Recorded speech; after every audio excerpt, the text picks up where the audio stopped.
Jamnagar cyber crime police સ્ટેશનમાં દાખલ થયેલા ગુનાની વિગત મુજબ જામનગર સાયબર ક્રાઇમના PSI RD Tank, head constable Kuldipsinh Jadeja, police constable Karubhai Vasra, Chiragbhai Basiya એમને એક બાતમી મળેલી હતી કે જામનગરમાં અમુક અસામાજિક તત્વો ટોળકી બનાવીને જે બેંકના એકાઉન્ટ્સ હોય છે તેને લગતી કીટ અને સામગ્રી, તેને એકાઉન્ટ, ચેકબુક, પાસબુક તેમજ એટીએમ કાર્ડ, ડેબિટ કાર્ડ વગેરેની આપ-લે કરી અને જે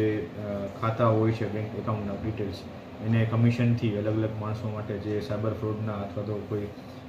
ઓનલાઈન ફ્રોડને લગતા જેટલા કેસોમાં નાણાં આવતા હોય એની ઉચાપત કરવા માટે વપરાવવામાં આવતા હોય અને તેની પૈસાની તેમજ ખાતાઓની આપ-લે કરવાના હોય એવી બાતમી મળેલી હતી. આ બાતમીના આધારે સાયબર ક્રાઇમ પોલીસ સ્ટેશન દ્વારા એક જગ્યાએ રેડ કરવામાં આવતા કુલ 4 વ્યક્તિઓની સ્થળ પરથી અરેસ્ટ કરવામાં આવ્યા છે, ધરપકડ કરવામાં આવેલી છે અને આ બાબતનો જામનગર સાયબર ક્રાઇમ પોલીસ સ્ટેશનમાં ગુનો દાખલ કરવામાં આવ્યો છે, જેમાં ભારતીય ન્યાય સંહિતાની કલમ 317(2),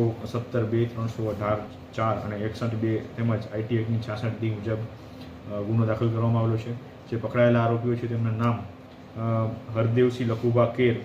જે નાના થાવરિયાના છે, લલિતભાઈ રમેશભાઈ સાંગાણી જામનગર, મોહમ્મદ હનીફ સુલેમાન મોડા પાણાખાણ જામનગર, હર્ષભાઈ અનિલભાઈ જોઈસર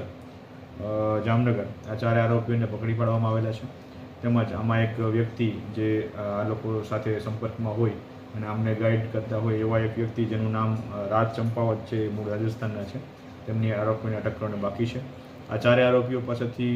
બનાવ સ્થળેથી કુલ પાસબુક ને ચેકબુક નંગ 11,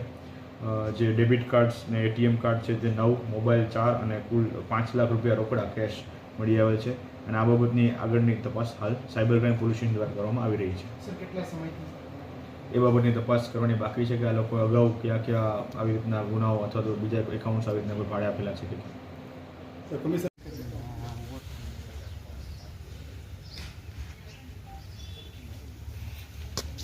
થોડો